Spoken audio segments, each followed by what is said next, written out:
அனைவருக்கும் என்னுடைய அன்பான வணக்கம். வாழ்க்கையில் அறிவை நாம் வளர்த்து கொள்வதற்கு நல்ல விஷயங்களை கேட்கணும், நல்ல விஷயங்களை படிக்கணும். திருவள்ளுவர் சொல்கிறார், எனைத்தானும் நல்லவை கேட்க அப்படின்னார். நல்ல விஷயங்களை கேட்டால் நமக்கு நல்ல கருத்துக்கள் மனதுக்குள்ளே பதியும். அது பலவிதமான மாற்றங்களை நமக்குள்ளே செய்யும். எப்போவோ கேட்டது என்றைக்கோ பயன்படும்.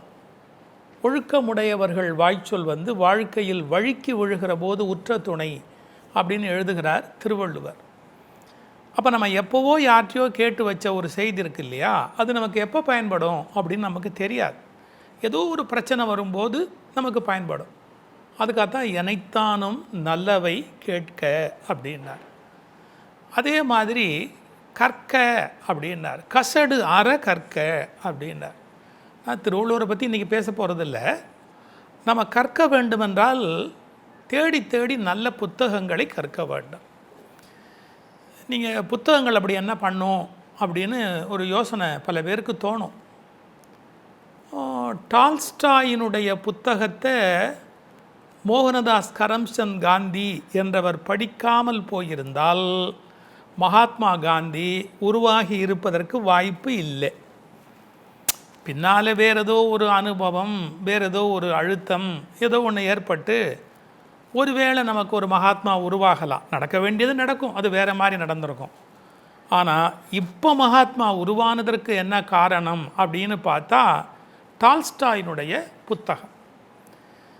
மகாத்மா சொல்கிறாரு, நான் அந்த புத்தகத்தை படிக்கிறதுக்கு முன்னாடி வரையில் வேறு மனிதன், படித்து முடித்ததுக்கப்புறம் நான் வேறு ஒரு மனிதன் அப்படிங்கிறார். இப்போ நீங்கள் என்னுடைய லைஃப்பில் நான் எடுத்துக்கிட்டால் நான் நிறைய விரும்பி அப்படி கொஞ்சம் படிப்பேன்.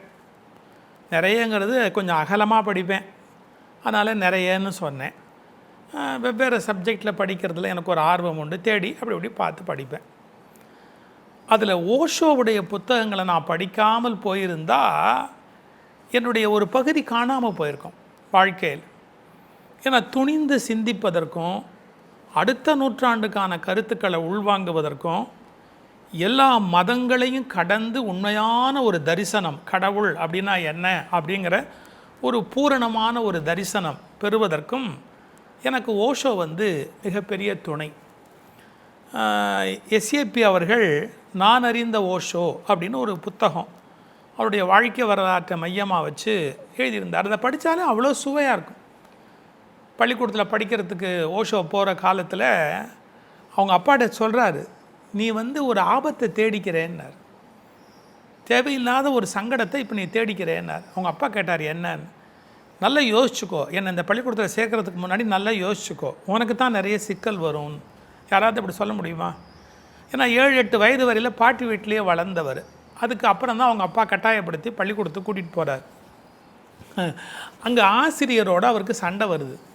ஏன் அப்படின்னா, ஜன்னல் பக்கமாக வேடிக்கை பார்த்துக்கிட்டு உட்காந்துருக்காரு. அவருக்கு ஆசிரியருடைய அந்த தோற்றம், பாடி லாங்குவேஜ் இதெல்லாம் பிடிக்கலை. இப்படி எல்லா பிள்ளைகளும் சொல்ல ஆரம்பித்தா நாடு கெட்டு போகாதா சார், கொஞ்சம் இருக்கணும். இவர் நடத்துகிற பாடமெல்லாம் அவருக்கு தெரியுது, ஆனால் அவரை பார்க்க அவருக்கு பிடிக்கலை. ஜன்னல் வழியாக வேடிக்கை பார்த்துக்கிட்டு இருக்கிறார். அந்த ஆசிரியருக்கு கோபம் வருது. உடனே அவர் சொல்கிறாரு, நீ பாடத்தை கவனிக்காமல் எங்கே வேடிக்கை பார்க்குறாரு? சார், நீங்கள் என்ன வேணால் கேள்வி கேளுங்க. இப்போ நீங்கள் கணக்கு நடத்திக்கிட்டு இருந்தீங்க, கணக்கில் என்ன வேணால் கேள்வி கேளுங்க, நான் பதில் சொல்கிறேன். அதோட உங்களுக்கு எனக்கு சம்மந்தம் முடிஞ்சு போச்சுங்கிறது. என்ன நினச்சிக்கிட்டு இருக்கிறேனே, நீ சரியாக பதில் சொன்னால் கூட என்ன தான் பார்க்கணும். அவர் சொன்ன வார்த்தை, நீங்கள் பார்க்குறாப்புல இல்லைன்னார். பாத்தியார், நீங்கள் பார்க்குறாப்புல இல்லை அப்படின்னார். கொஞ்சம் யோசிச்சு பாருங்கள். ஒரு மாணவன் இப்படி ஆசிரியர்கிட்டலாம் சொல்ல முடியுமா? அவர் அடிக்க ட்ரை பண்ணுறார், அனாவசியமாக ஆபத்தை விலைக்கு வாங்காதீங்கிறார். யார்? வாசிரியரை பார்த்து என்னை அடிக்க முயற்சி பண்ணி ஆபத்தை விலைக்கு வாங்காதீங்க அப்படிங்கிறார். கடைசியாக ஒரு முடிவு பண்ணுறார். அந்த பள்ளியினுடைய கரஸ்பாண்டன்ட்டு அவர் வரைக்கும் போய் பார்த்து, ஒன்று அவர் இந்த பள்ளிக்கூடத்தில் இருக்கணும், இல்லாட்டி நான் இந்த பள்ளிக்கூடத்தில் இருக்கணும். அவர் இம்சை பண்ணுறாரு அப்படின்னு கரஸ்பாண்டன்ட்டு வாத்தியாரை அனுப்பிச்சுட்டார். அவருக்கு மாணவர்கள் மேலே அவ்வளோ பிரியம், மாணவர்களுடைய அந்த சுதந்திரம் தேடல் அல்ல அவ்வளோ பிரியம் அந்த கரஸ்பாண்டன்ட். சரி, இது ஒரு சம்பவம். இவ்வளோ சுதந்திரமாக ஒரு மனிதன் இருக்க முடியுமா? அவங்க பாட்டி அவங்கள வளர்க்கும்போது இவர் சிகரெட் பிடிக்கணும் அப்படிங்கிறார். பார் என்ன வேணால் வாங்கிட்டு வந்து வீட்டிலே பிடி, நீ வெளியில் பிடிச்சேன்னு என்கிட்ட வந்து யாருமே சொல்லக்கூடாது. இவர் கொஞ்சம் பிடிச்சிட்டு சொல்கிறாரு, சே இது ஒரு பொருள் எப்படி குடிக்கிறான்னு தெரியலையே அப்படி அங்கேயே விட்டுட்டார். எதுக்கு சொல்ல வரேன், வாழ்க்கையில் ஒரு வித்தியாசமான மனிதராக வளர்ந்தார், வித்தியாசமாக சிந்தித்தார், ஒரு ஆழமான ஒரு ஞான எல்லை. ஆனால் பல பேர் புரியாமல் சொல்லுவாங்க, ஓஷோ வந்து அவர் வந்து மட்டமான ஒரு செக்ஸு சாமியார், அவர் வந்து ஒரு மாதிரி முரண்பாடாக பேசுவார், அப்புறம் ஒன்று தொடர்பு இல்லாமல் பேசுவார். இவங்களால அவரை புரிஞ்சிக்க முடியல. பல பேரால் கடலை வந்து ஜீரணிக்க முடியாது, கடல்னால் என்னென்னு புரிஞ்சிக்க முடியாது, ஆகாசம்னா என்னென்னு புரிஞ்சிக்கவே முடியாது. அதே மாதிரி ஓஷோவை புரிஞ்சிக்க முடியாது, அவர் ஓஷியானிக் தானே, புரிஞ்சிக்க முடியாது. ஆனால் அவரை குறை சொல்லிக்கிட்டே உட்காந்துருப்பாங்க. இவங்க மரமண்டைக்குள்ளே ஏறலைன்னா, இவங்க அழுகுன மண்டைக்குள்ளே ஏறலைன்னா, பார்த்திங்களா எனக்கு இவ்வளோ கோவம் வருது பாருங்கள். ஏன்னா அவ்வளோ சொசைட்டி அழுகி போச்சு. ரொம்ப தேவையில்லாத குப்பைகளை மண்டைக்குள்ளே போட்டு சின்ன வயசுலேருந்து எல்லார் மண்டையிலையும் அவங்கவுங்க கல்ச்சரை திணிக்கிறேன், மதத்தை திணிக்கிறேன், அத்தை திணிக்கிறேன், இத்தை திணிக்கிறேன் அப்படின்னு மைண்டு முழுக்க குப்பைகளாக போட்டு வச்சுட்டாங்க.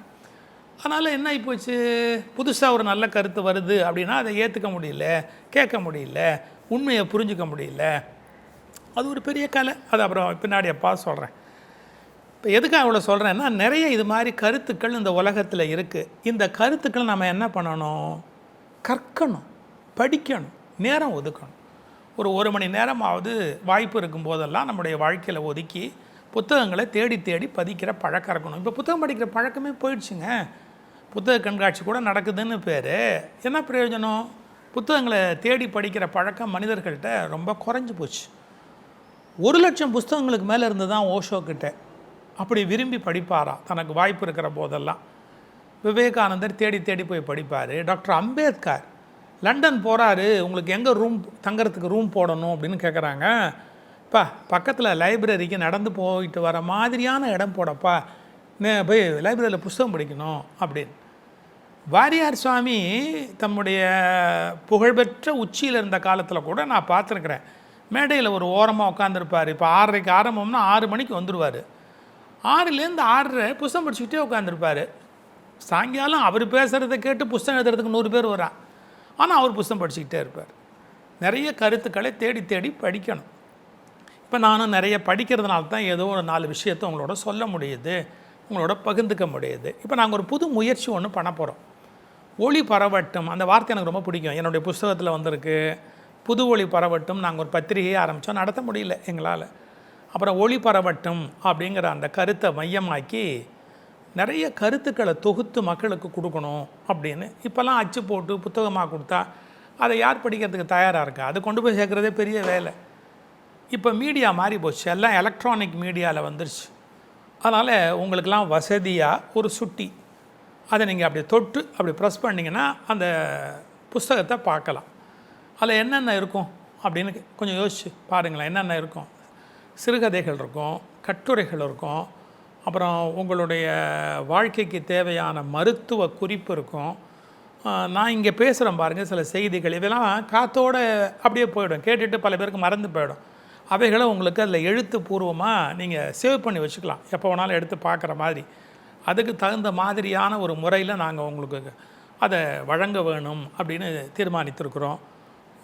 மறக்க முடியாத எழுத்தாளர் சுஜாதா, மறக்க முடியாத எழுத்தாளர் வந்து ஜெயகாந்தன், மறக்க முடியாத கவிஞர்கள் எவ்வளோ பேர், கவியரசு கண்ணதாசன் போன்றவர்கள், வாரியார் சுவாமிகள் போன்றவர்கள், அவங்கள பற்றிய தகவல் இருக்கும்.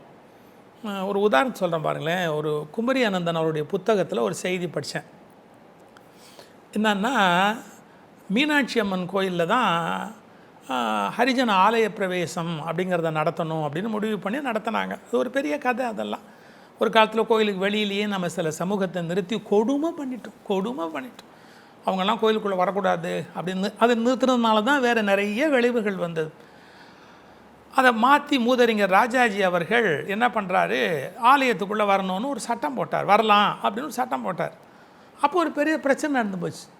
மீனாட்சியை கோயில் விட்டு போயிட்டா அப்படின்னு கிளப்பிட்டேன். மதுரை மீனாட்சி கோயிலுக்குள்ளேயே இல்லை, ஏன்னா இவங்கெல்லாம் உள்ளே வந்துட்டாங்க, அதனால் கோயிலை விட்டு மீனாட்சி போயிட்டா அப்படின்னு பிரச்சனை பண்ணாங்க. குமரி அனந்தன் அவர்கள் இதை ரொம்ப அழகாக ஒரு இடத்துல பேசுகிறார், ரொம்ப நல்லா பேசுகிறார். ஒரு இலக்கிய செல்வர் இல்லையா? அவர் என்ன சொன்னார், அப்போது அங்கே இல்லைன்னு ஒன்று ராஜாஜி கேட்டாராம், சத்தியமூர்த்தி அவர்களை கூப்பிட்டு, நீ என்ன பண்ணுற, மீனாட்சி அங்கே தான் இருக்கிறாளா இல்லை அங்கேயாவது கோயில் விட்டு எங்கேயாவது போயிட்டாங்களா, கொஞ்சம் போய் பார்த்துட்டு வா அப்படின்னாரான் காமராஜ். சத்தியமூர்த்தி சொன்னார், நான் மட்டும் போகல, நான் போகும்போது காமராஜரையும் அழைச்சிட்டு போகிறேன், எனக்கு முக்கியமான எல்லோரையும் அழைச்சிட்டு போகிறேன்ட்டு போனாராம். போயிட்டு வந்து சொன்னாராம், மீனாட்சி அங்கே தான் இருக்காளான்னு. பிரமாதமாக இருக்கிறா, ரொம்ப அழகாக இருக்கா, முன்ன நான் பார்த்துருக்குறேன், அதை விட இப்போ ரொம்ப ரொம்ப ரொம்ப ரொம்ப பிரமாதமாக இருக்கிறா மீனாட்சி அம்மன். எப்படி அப்படின்னு கேட்டாராம் ராஜாஜி. நம்ம சில பேரை கோயிலுக்கு வெளியே நிறுத்தியிருந்தோம்ல, அவங்களெல்லாம் கோயிலுக்குள்ளே வரணும்னு நம்ம கூட்டிகிட்டு வந்தோடனே அம்பாளுக்கு ரொம்ப சந்தோஷம், என் பிள்ளைங்களில் இவங்களெல்லாம் பார்க்க முடியாமல் என்ன பண்ணியிருந்தீங்களப்பா, அவங்கெல்லாம் உள்ளே வந்து என்னை பார்த்த உடனே எனக்கு ரொம்ப சந்தோஷமாக போச்சுன்னு, இப்போ அதனால தான் அம்பாள் ரொம்ப அழகாக இருக்கா அப்படின்னு சத்தியமூர்த்தி சொன்னார் அப்படின்னு குமரி அனந்தன் அவர்கள் ஒரு கூட்டத்தில் சொன்னார். இது மாதிரி நல்ல செய்திகளை எல்லாம் காத்தோடு போயிடக்கூடாது, நாம் வந்து அதை மக்களுக்கு கொடுக்கணும். நாங்கள் நிறைய செய்திகளை தொகுத்து ஒளி பரவட்டும் அப்படின்னு ஒரு புத்தகமாக்கி மக்களுக்கு அது கிடைக்கக்கூடிய வகையில், படிக்கக்கூடிய வகையில் ஒரு சுட்டி, அந்த சுட்டி நீங்கள் தொட்டால் போகிறோம், அது மூலமாக அது நீங்கள் திறந்து அதை படிக்கக்கூடிய வகையில் இதுக்கு கீழே அந்த குறிப்பு வரும், அதை நீங்கள் பயன்படுத்துங்க. நிறைய நல்ல செய்திகள், உங்கள் வாழ்க்கைக்கு பயன்படக்கூடிய அருமையான பல கருத்துக்கள் அதில் இருக்குது. எனைத்தானும் நல்லவை கேட்க அப்படின்னாரு, கசடு அறுவதற்காக கற்க அப்படின்னார், நவில்தோறும் நூல் நயம் போல் அப்படின்னார். நூல் எப்பேற்பட்ட நண்பர்கள், புத்தகம் எப்பேற்பட்ட நண்பர் தெரியுமா? உங்களுக்கு புத்தகங்கள் வந்து எப்போ வேணாலும் நீங்கள் இந்த திருப்பி உங்கள் வாழ்க்கையை புதுப்பிக்கக்கூடிய சக்தி உடைய நல்ல நண்பர்கள். அதனால் தேடி படிங்க, விரும்பி படிங்க, உங்கள் வாழ்க்கையை மாற்றிக்கொள்வதற்கு பயன்படும். இப்போ நான் ஓஷோவில் படித்ததில் என்ன வித்தியாசம்னு ஒரு வார்த்தை சொல்கிறேன் பாருங்க. எதனால் நான் ஓஷோவை நேசிக்கிறேன் அப்படிங்கிறதுக்கு ஒரு வார்த்தை சொல்கிறேன் பாருங்கள். சுவாமி அப்படின்னு ஒரு பேர் இருக்குது. யாருக்கு? துறவிகளுக்கெல்லாம் சொல்கிறோம். எல்லோரும் அவங்க மரியாதைக்குரியவங்க, கும்பிடத்தக்கவங்க, கடவுளுக்கு நிகரானவங்க, அதனால் அவங்கள சுவாமின்னு சொல்கிறோம், சுவாமின்னு சொல்கிறோம் அப்படின்னு சொல்லிக்கிட்டு இருக்கிறோம். ரொம்ப எளிமையாக விளக்கம் சொன்னார். சுவாமின்னா எஜமானன் அர்த்தம், பாஸ். நமக்கு அவர் சுவாமிங்கிற அர்த்தத்தில் அவரை நம்ம அப்படி கூப்பிடல. எல்லாருமே இந்த உலகத்தில் எப்படி தெரியுங்களா, தான் மனசுக்கு அடிமையாக இருக்கா, எவனுமே பாஸ் ஆக மாட்டேங்கிறான். இப்போது எது செய்ய வேணுமோ அதை செய்ய முடியாது, செய்யணும் சார் ஆனால் முடியல பாருங்கள், முடியாதபடி மனசு தடுக்குது, பண்ணுறது சொல்லுங்கள். சில பேர் சொல்லுவாங்க, இந்த செய்யணும் தான் பார்க்குறேன், ஒய்ஃப் ஃபாலோ பண்ண மாட்டேங்கிறா அப்படின்பா. இல்லை ஒய்ஃப் சொல்லுவார், நான் நினைக்கிறேன் கோயிலுக்கு கொடுக்கணும், எங்கள் ஹஸ்பண்டு கொடுக்க மாட்டார், இப்படி ஏதோ ஒன்று சொல்லுவாங்க. யாருக்கும் அடிமையாக இருக்கணும்னு. நம்ம மனசுக்கே நாம் ரொம்ப அடிமையாக இருக்கிறோம். நம்ம மனசை நம்மளால் ஜெயிக்க முடியுதா? எவன் ஒருவன் தன் மனதுக்கு அடிமையாக இல்லாமல் சுவாமியாகி விட்டானோ அவனுக்கு சுவாமின்னு பேர். சுவாமினா மரியாதைக்குரியவர், கும்பிடத்தக்கவர், வணங்கத்தக்கவர் நினச்சிக்கிட்டு இருக்கிறான், கிடையாது. எவன் எஜமானனாக மாறிவிட்டானோ அவன் அப்படின்னு அர்த்தம் பண்ண வேண்டும். நீங்கள் இதெல்லாம் புரிஞ்சுக்கணும். இன்னொரு இடத்துல நான் பார்த்தேன் ஒரு செய்தி பாருங்கள். இப்போது நம்ம எத்தனையோ குருமார்களை போய் பார்க்குறோம், அவங்க சொல்கிற கருத்துக்களை உள்வாங்குறோம். இவர் தாடி வச்சுருக்கிறாரா வைக்கலையா, இவர் தாடிக்கு டை போட்டிருக்கிறாரா போடலையா, இவர் ஹேர் ஸ்டைல் எப்படி பண்ணியிருக்கிறாரு, ஏன் இவர் ஒரு வித்தியாசமாக ட்ரெஸ் பண்ணுறாரு, ஏன் இவர் உட்காடுறாரு, இவர் நிற்கிறாரு, எப்படி நிற்கிறாரு, கையில் வளையம் போட்டிருக்கிறாரா, என்ன பண்ணியிருக்கிறாரு இவர் காதில் வளையம் போட்டிருக்கிறாரா, என்ன மாதிரி, இதெல்லாம் நமக்கு என்னத்துக்கு? நம்ம போகிறோம், ஒருத்தர் உட்காருறது எப்படி, நிற்கிறது எப்படி, துணி போட்டிருக்கிறது எப்படி, பார்க்குறது எப்படி, போனது எப்படி, 90% அதை தான் பல பேர் கவனிக்கிறாங்க. அதெல்லாம் குப்பை. அவங்க சொல்கிற கருத்துக்களை கவனிங்க, கருத்துக்களை விரும்புங்க, கருத்துக்களை படிக்க பழகுங்க, படித்ததை உள்வாங்குங்க. திருவள்ளுவர் சொல்கிறார் பாருங்கள், என்ன கற்றா போராது கற்ற வழி நிற்க அப்படிங்கிறார். அதை மனதில் வைத்துக்கொள்ளுங்க. ஒளி பரவட்டும் என்ற புத்தகம் உங்களுக்கு உதவியாக இருக்கும் என்று நம்புகிறேன். அதை படிக்க வேண்டிய முறை இன்னது என்ற குறிப்பு உங்களுக்கு இதில் சுட்டப்பட்டிருக்கிறது. அதை பயன்படுத்துங்கள். அதன் வழி அந்த நூலை கற்க வேண்டும் என்று அன்போடு கேட்டுக்கொள்கிறேன்.